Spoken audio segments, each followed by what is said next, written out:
before I begin, I'm just gonna say that this video is gonna be in Finnish, so if you don't understand Finnish, I have put subtitles so you can still understand.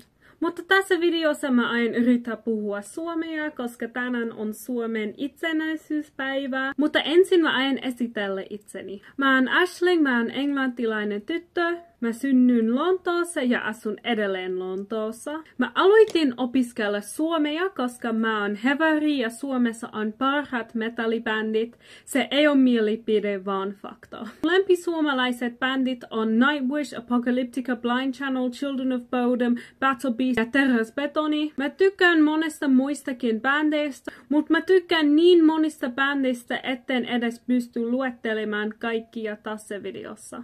Eka suomalainen bändi, joka mä kuulin, oli Nightwish.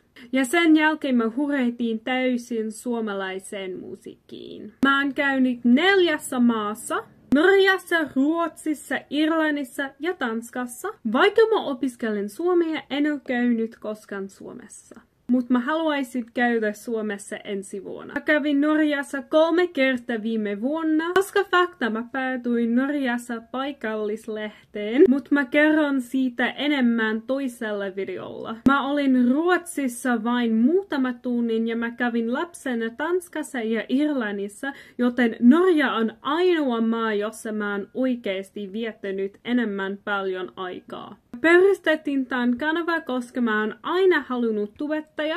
Katso telkkari Juilainkaan vaan pelkästään YouTubea. Mä tykkään meikkaamisesta, mä tykkään treenata ja mun lempiliikunta on kävely.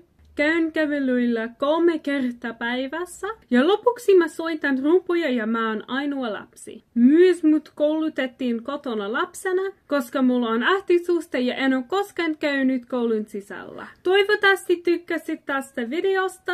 Kertokaa kommenteissa, kuinka hyvin puhun suomea. Hyvä itsenäisyyspäivä teille kaikille ja nähdään seuraavassa videossa.